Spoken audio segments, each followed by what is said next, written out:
Jean! Hello, you two. I'm glad you got my letter. Durin's awake and waiting on the bench over there. I'm here if you need help. Just give me a shout. Don't worry about us. We'll be fine. Oh, hey, you two. I just remembered what happened right before I passed out. Thanks for holding me back. I shudder to think what might have happened if you hadn't. I'm fine now. It's just... a lot of people seem to have forgotten me. Don't worry. We'll figure out a way to fix this. Why don't you start by telling us what happened? It felt so strange. After I realized no one recognized me anymore, I suddenly felt like I'd completely lost contact with my body. Abyssal power lies sealed within this body I inhabit. So when I lost my connection to it, I lost control of that power too. It wasn't until I heard everyone calling my name that I was able to reconnect with my body. You lost contact with your body? Does that mean there's something wrong with it? Sounds like we need Albedo more than ever. I don't think the problem lies in Albedo's alchemy. Huh. But then, why are people forgetting you? Guess that's what we need to figure out. That means we need Alice for sure. But it's been ages and she still hasn't been in contact. Now would be a really good time for a hint. How could the story's budding branches even hope to reach beyond the towering walls? Leaving the castle, the witch went off in search of the tallest, grandest tree in the whole world. High up in the canopy of that tree, she sought a resting place, a refuge where the little sapling might take root. Go to that place, for it was there that the sapling felt its first breath of wind. Huh? Was that another clue? Does that mean the story isn't over yet? Leaving the castle. It just occurred to me. If this story is all about my own experiences, then wouldn't what happened after I left Simulanka be part of it too? But how could she possibly know exactly what would happen? And even if she did, how could we know when the story was complete?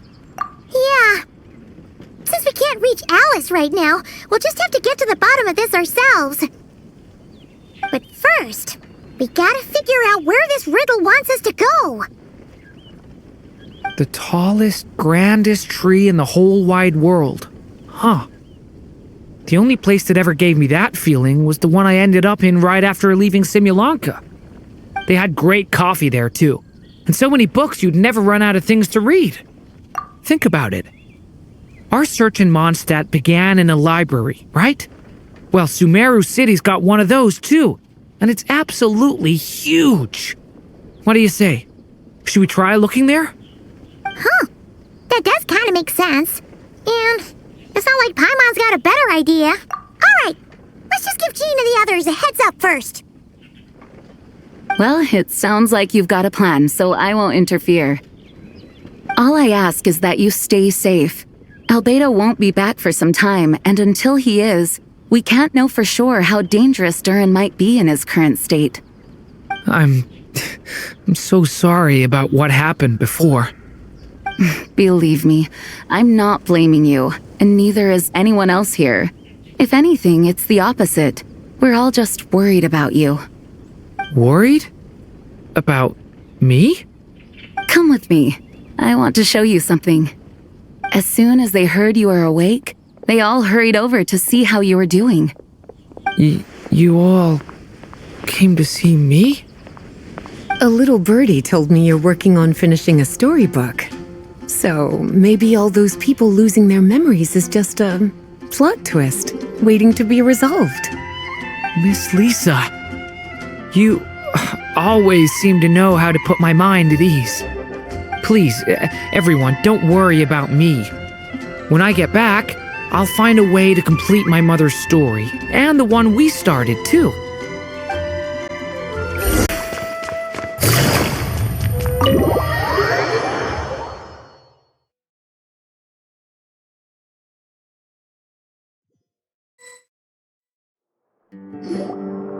Whew.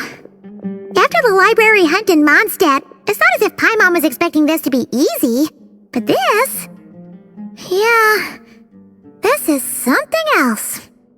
Where do we even begin? Even the clue this time seemed kind of cryptic.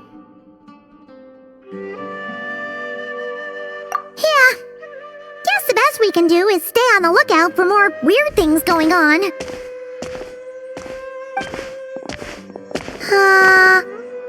Huh? Sorry, what was that? I'm here to return Volume 5. According to the catalog, Volume 5 of this series is not available for loan. I can't accept the return of a book that was never checked out in the first place. Let me put it this way. My copy is complete. Yours, on the other hand, is missing large amounts of content. So you should swap it for mine instead. Sir, you have to understand. Managing a library is a serious business, and we have protocols in place for this kind of thing. I can't just replace an important volume in our collection based on nothing more than your word.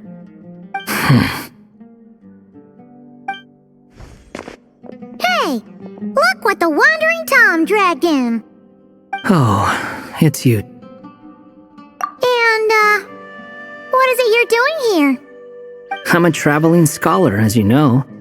Isn't a library the most natural place for me to be? Well, the last time we saw you was all the way in Nodcry. Paimon just didn't expect to suddenly see you in Sumeru, that's all. There were some things I needed to come back and take care of. Some documents had gone missing, so I tracked them down, restored them to the original condition. And now, I'm here to return them. And considering what I'm planning to do next, it feels like a weight off my shoulders. What's going on with you, huh? You look like a kicked puppy. Hat guy. Ah, at least you haven't forgotten about me. What's that supposed to mean?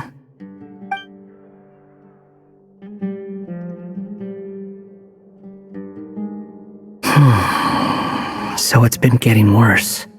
Sounds like you know something we don't. After he left Simulanka, he spent some time traveling Sumeru with me.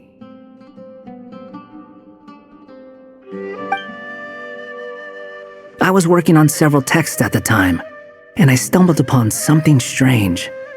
Anytime Durin of Simulanka was mentioned, before long, the record would disappear. Which means, all the remaining records on Durin are about the evil dragon that fell on Dragonspine. How did you even discover that? If I remember correctly, Hat Guy loved the time he spent in Simulanka so much that he started writing a travel log. That's besides the point. The fact is, you're not affected by the ley lines of this world. I'm sure you can grasp the implications of what that means. His case is different from mine. It's more like the world itself refuses to accept his existence. It started with a few written records, but now, it sounds like it's spread to people who never met him or didn't know him well. At this rate, the whole world might forget him altogether. The whole world? But that includes all my friends in Mondstadt, and even Hat Guy, too. So that's what you've been worried about all this time? Why didn't you just tell me? There are more important questions right now, like figuring out how to fix this. That mage clearly cared a lot about her child. She left that book behind for a reason.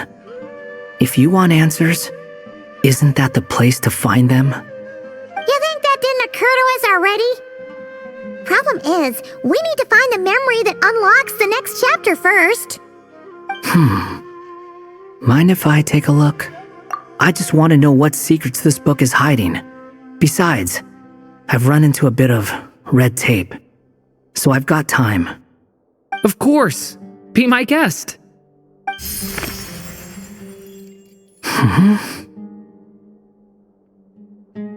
So, the memory we've been looking for was about you?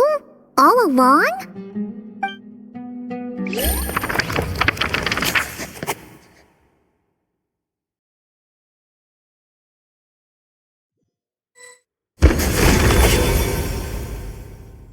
The little dragon became companions with a stray cat with dark blue fur. It was a friendship born of all they had in common. He left his castle at the stray's invitation, setting out to explore the world beyond its walls.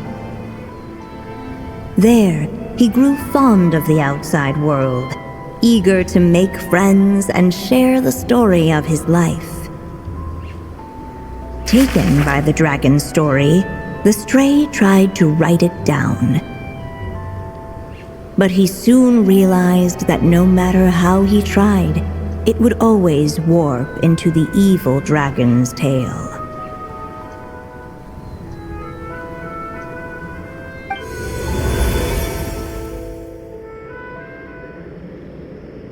So, this is the world where this chapter takes place? Looks like we're at the top of some kind of gigantic tree. This one must be about what happened to me when I first arrived in Tevat.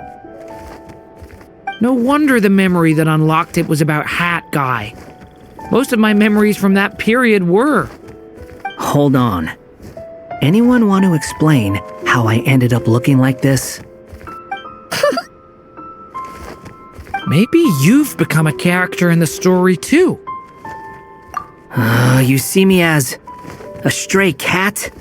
A wandering Tom, to be exact. You should count yourself lucky. Of all Durin's friends, your character is by far the most memorable. Maybe it's because I've known Hat Guy for longer, so my impression of him is more vivid than the others. Vivid? Then how come you haven't changed one bit? Guess that means the impression the traveler left was so vivid, it didn't need changing.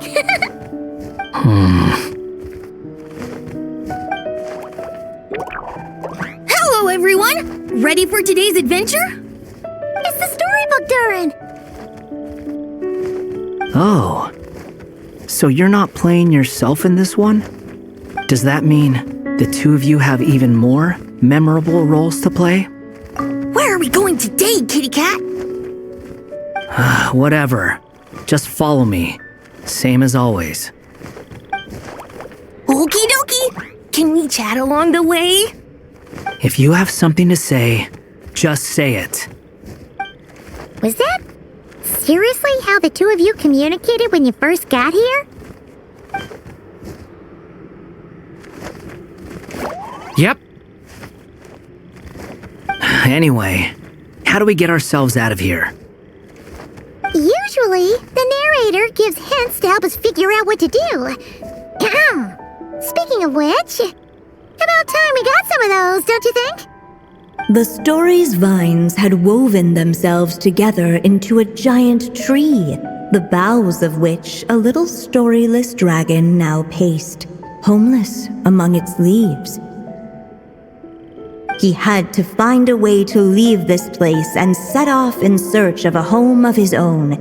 If he stayed, the world would erase him from its memory altogether. To leave this place. But where am I supposed to go? The little dragon felt completely lost.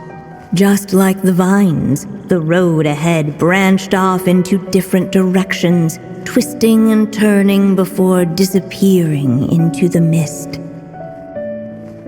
But as luck would have it, a prophetess waited up ahead. Perhaps she might know where each path might take him.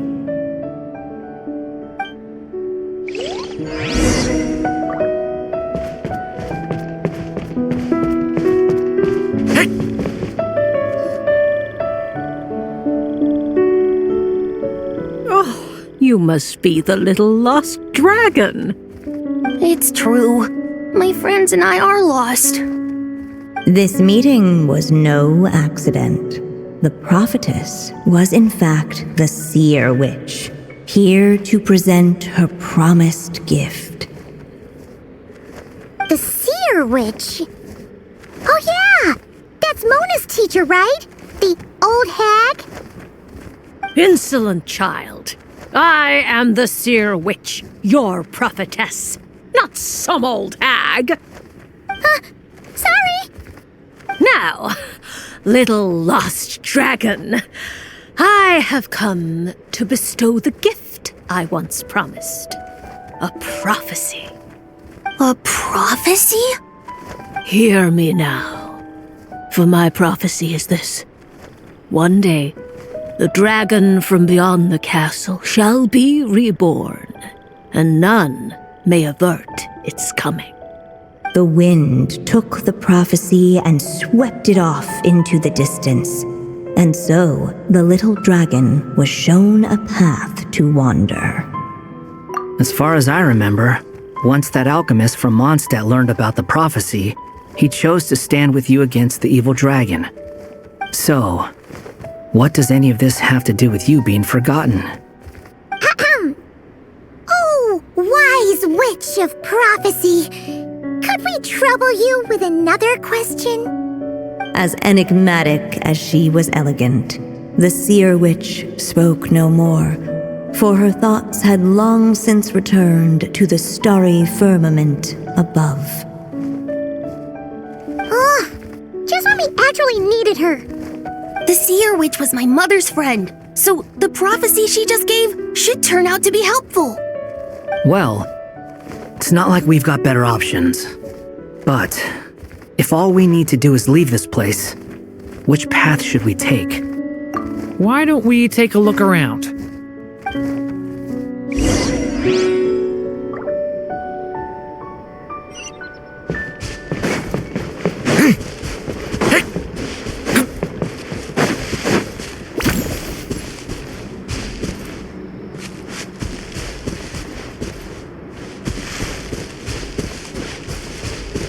The wind kept blowing, but the little dragon had not yet resolved to follow it.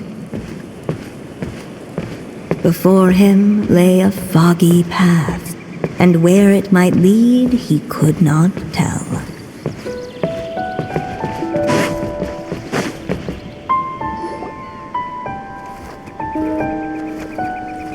If we go this way, we'll be heading back to Mondstadt just like we planned. Out of all the options so far, this seems like the safest, right? At least we know what happens next.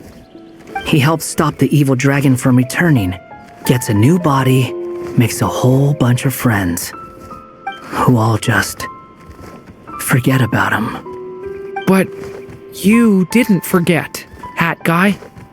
I'm just saying, choosing this path wouldn't solve the main problem. You'd still end up being forgotten. Huh. I'm not against choosing this path. I just wonder what secrets it might be hiding. Let me think about it.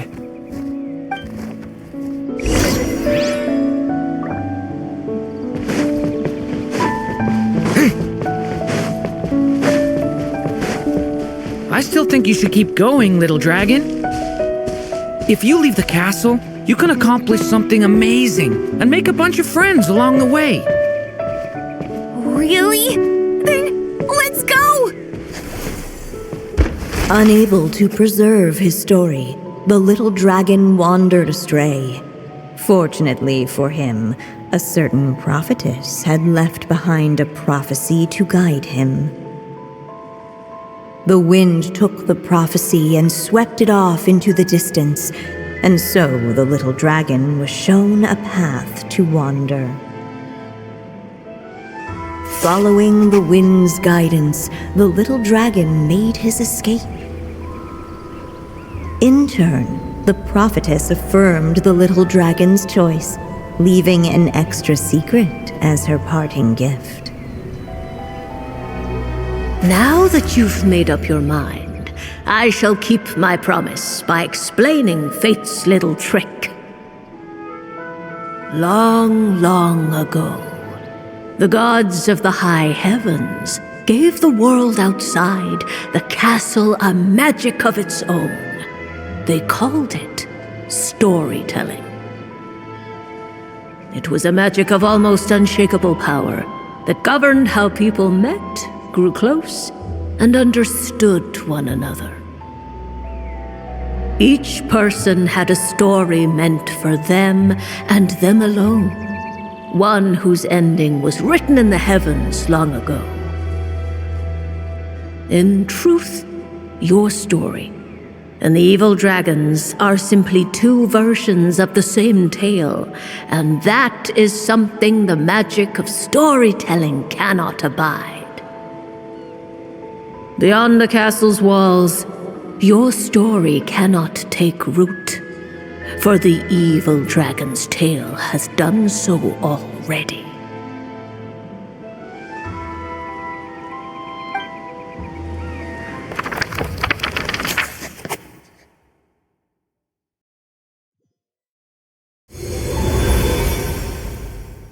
So, that was the secret? Huh. But, what does that mean? You still don't get it? Simulanka Durin and Tevat Durin share a special kind of connection. Their fates are mirror images of one another. While they were in two separate worlds, there may have been some mutual influence, but their fates were independent. But when Simulanka Durin came to Tevat, a version of his fate already existed there. So, how can two fates exist at the same time? The answer is, they can't. The rules of this world don't allow it. You can't return a book you never checked out in the first place. So, what's Durin supposed to do? Those mages seem to have come up with quite the ingenious solution.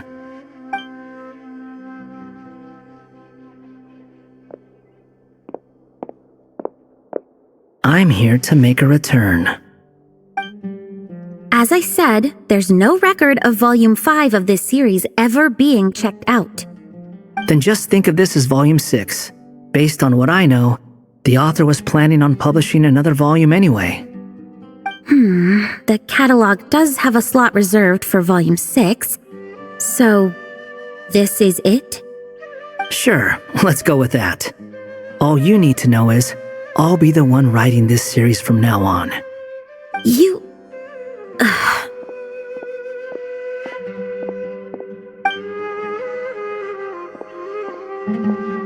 What are you up to this time?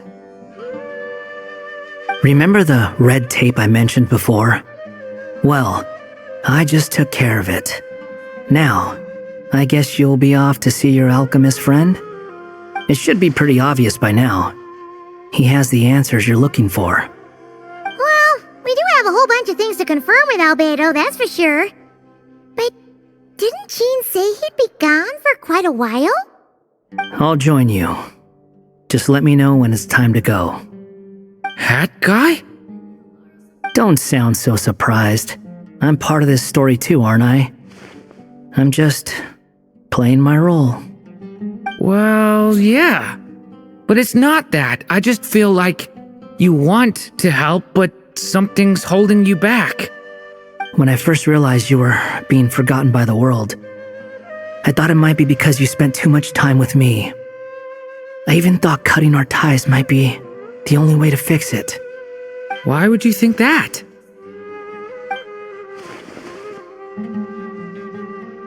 It doesn't matter now. Judging from the answer this book has given us, I was probably overthinking it. Just as well, with the ley lines rejecting him like this, the people who still remember him are his only remaining connection to this place. If that last fragile tie was broken, who can say what devastation his unbound body might unleash? And to think I'm one of the people keeping you here, instrumental in helping change your fate. Can't say I saw it coming. Well, if it's good enough for Hat Guy, it's good enough for me. After all, he is about as odd as humans get. Excuse me?